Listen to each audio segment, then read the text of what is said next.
Asuntos electorales, porque había tribunales especializados en la materia. ¿Para qué meter a la comisión en la controversia electoral si lo que estábamos teniendo era un problema grave de violación de derechos humanos directo con respecto a derechos políticos, que nadie duda que son derechos humanos, de segunda o de tercera generación, o de primera generación si lo queremos ver según, dependiendo a qué nos vayamos refiriendo, pero había un tribunal especializado. Lo mismo pasaba con los asuntos laborales. Había tribunales especializados en el país que además son de vanguardia, porque residen en conciencia, que haya que fortalecer a las juntas de conciliación y arbitraje, que haya que fortalecer la justicia laboral, no hay duda que lo debemos de hacer, pero hay implícitamente una posibilidad de suplantar lo que hace la CNDH con respecto a lo que hace un tribunal especializado. Esa era una razón, y la segunda era cuántos temas tendría que involucrarse la CNDH que absorberían la totalidad de un trabajo sin quitarle el hecho de que sea un derecho humano, cuántos temas tendría que asumir y qué posibilidad en un organismo naciente tendríamos. Se hablaba mucho de la piedra que pudiera cargar un organismo y no quererle dar una piedra mayor de la que podía cargar. ¿Qué es lo que yo digo del tema de asuntos laborales? No veo en todo la minuta del Senado, si es más allá del discurso de que es un derecho humano, que nadie duda de él, si hay algún estudio serio que nos pueda decir qué implica para un organismo al que tenemos que cuidar la carga de esos asuntos. 1. 2. Lo mismo pasó en las quejas médicas, que no es verdad que solamente haya dos instituciones que se pueden encargar de conocer derechos humanos. Las quejas médicas se constituyeron a principios de la década de los 90 en la segunda causa de violación de derechos humanos y llegó a ser la primera. Todas las quejas contra el IMSS, todas. La CNDH se estaba dedicando prácticamente a eso.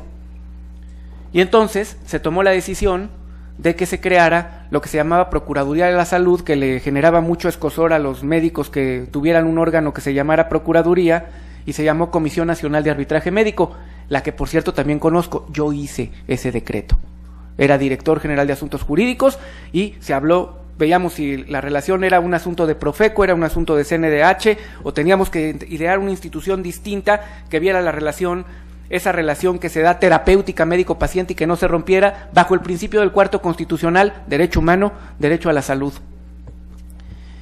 Ese es el tema laboral y una inquietud.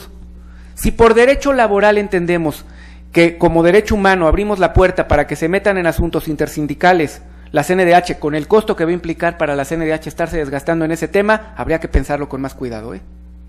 No sé si detrás de esto hay una inquietud sobre ese tema en particular, habría que pensarla con cuidado. Y el tema de fondo, 102 constitucional con respecto a las facultades de investigación.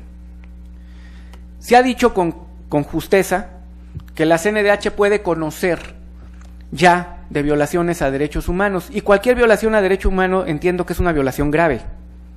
Digo, para el sujeto que le están violando el derecho humano es una violación gravísima.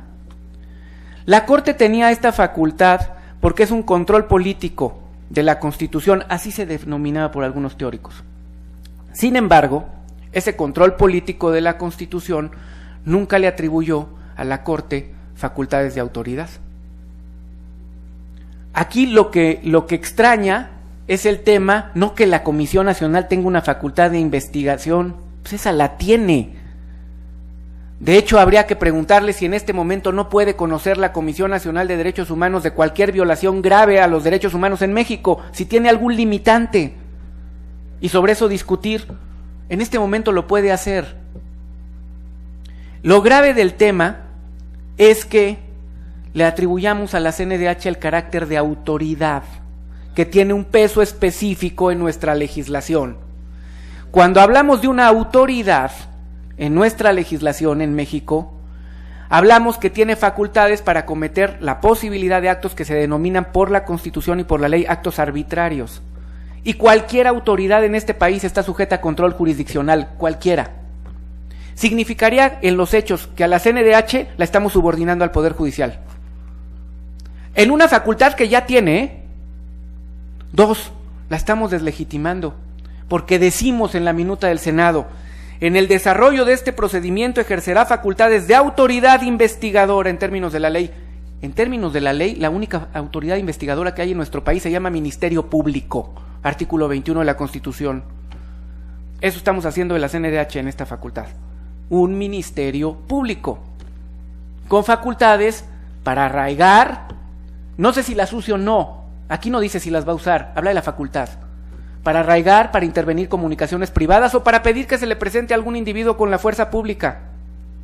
Y lo más grave, cualquier juez de distrito con su autonomía en este país, cualquiera, ya no la Corte, cualquiera, tendría control jurisdiccional sobre actos de la CNDH. No sé si eso fortalece a la CNDH. Por eso lo que dijimos es, hay que pensarlo, hay que meditarlo. Y el argumento fue, ¿por qué no cerramos a interpretar el 72 de la Constitución de que era todo o nada? O aprobábamos esto o no aprobábamos nada y echábamos al traste con una reforma de derechos humanos. Porque no existe una interpretación posible distinta, se le dijo aquí al señor senador Pedro Joaquín Caldwell.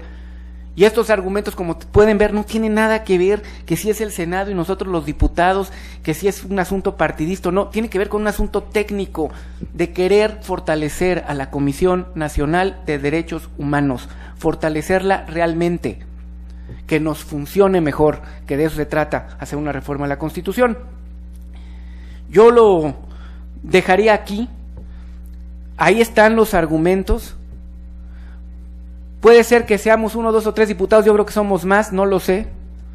Lo cierto que no es un tema de número, es un tema de razones, es un tema de tocar la Constitución, es un tema de que avancemos en la protección de derechos humanos en México.